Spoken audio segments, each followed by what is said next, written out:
The most successful people often feel like the biggest failures. Not because they achieve less, but because they've mastered something far more dangerous than failure: the perfect trap of never feeling good enough. They believe that once they hit the next goal, they will finally feel the way they always wanted to feel: fulfilled, stable, and in control. But that moment never comes. Picture this: you finally land that promotion, you close that deal, you hit that milestone you've been chasing for years. And before you can even celebrate, your mind is already whispering, so what's next? You achieve more than most people ever will, yet you feel empty, detached, and emotionally numb. At first, it just feels like stress, maybe exhaustion. But over time, it turns into full blown burnout and often depression. And not because you're weak, and not because you need to take a break, but because your entire sense of self is built around achievement as a form of self worth. This isn't just a bad habit or a mindset issue, it's a deeply wild psychological pattern, and one that's been protecting you from something you've never even realized.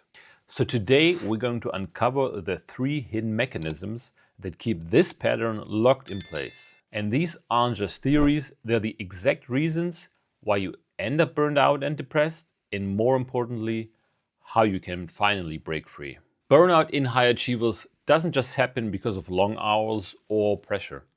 It happens because their entire mental framework is built on one core belief: my value comes from what I achieve. At first, this belief feels like an advantage. It drives you to work harder, set higher standards, and accomplish more than most people ever will. But eventually, it stops being motivation and it starts becoming a trap. Because when your self worth is tied to success, slowing down feels like you're losing ground, taking a break feels like falling behind, and failure or mistakes, it doesn't just feel like a setback, it feels really personal. And this belief is not random. It is shaped over time by experiences that condition you to measure your worth by performance alone. For many, this starts in childhood. Maybe you were praised for good grades, athletic wins, or meeting expectations. But what happened when you didn't perform? The praise probably disappeared, or worse, you felt like you let people down. Then comes school and early success. The education system rewards results and not really effort. You learn that recognition comes from winning. And soon, success stops feeling like one part of life and starts defining who you are. Then there's career pressure. In more competitive fields, success isn't just about doing good work, it is about winning again. Promotions, revenue, market dominance, there's always someone pushing harder than you. Rest feels like falling behind. And finally, there's social validation. Every milestone becomes a status signal. External praise reinforces your worth, making it even harder to separate who you are from what you do. And over time, all of this compounds. You don't just pursue success, you don't just achieve, you become someone who succeeds. And then what happens? Stepping back, even for a moment, feels like losing yourself. That's when burnout and depression start creeping in for many. Not as a sudden collapse, but as a growing disconnect between achievement and fulfillment. Most high achievers see perfectionism as a strength. They assume their high standards, their relentless drive, and their unwillingness to accept failure are what separate them from everyone else. And on the surface, it seems true. But perfectionism isn't really about being excellent or amazing. It is usually about avoiding failure. It's not about pursuit of greatness, it's a fear of not being good enough. At first, it just looks like discipline and high standards. But over time, it turns into something else. Overworking to the point of exhaustion because slowing down feels like falling behind. Procrastinating on major tasks because if it's not perfect, it's not worth starting. Struggling to delegate because if you're not in control, things might not be done right. And as this cycle continues, perfectionism stops driving success and it starts limiting it. It creates bottlenecks in your career because you're trying to do everything yourself. It drains your mental bandwidth because you're constantly overanalyzing. And worst of all, it makes you feel like you're never doing enough, even when you're already burned out. This is how perfectionism leads directly to burnout and even depression. Because when your self worth is conditional, when it only exists as long as you're winning, so what happens when you fail or when your body can't keep up with the demands you've placed on yourself? Or when your mind finally hits a breaking point? This is why so many high achievers burn out hard. Because they don't just lose energy, they lose the one thing that made them feel valuable, their ability to perform. And when that happens, depression usually follows. Because when your identity is built on never making mistakes, and suddenly you're struggling just to function, it doesn't just feel like a setback, it feels like you failed as a person. And this is why perfectionism doesn't just make burnout worse, it makes it harder to escape. Instead of adjusting expectations, asking for help, or resting, high achievers do one thing that guarantees collapse. They push harder. And that's why perfectionism isn't really the strength most people think it is. Because at a certain point, it stops fueling your success and it starts destroying it. Most high achievers tell themselves, once I hit this next goal, then I'll finally feel successful. But what actually happens? You hit the goal, feel a brief moment of satisfaction, and then almost immediately it fades. Instead of feeling accomplished, you start thinking, this wasn't that impressive. I should have done it faster, bigger, or better.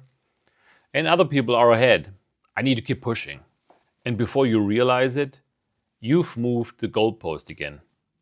What used to be a dream is now just your new normal. And this is the hedonic adaptation. Your brain quickly adjusts to success and resets your expectations.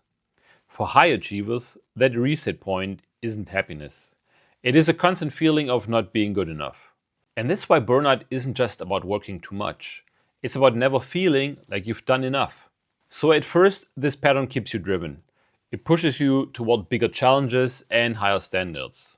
But over time, it starts to break you down, and you feel like you're always behind. Even when you're ahead, you can't enjoy your wins because your mind is already on the next thing. And you convince yourself that happiness is always one step away. But that moment probably never comes.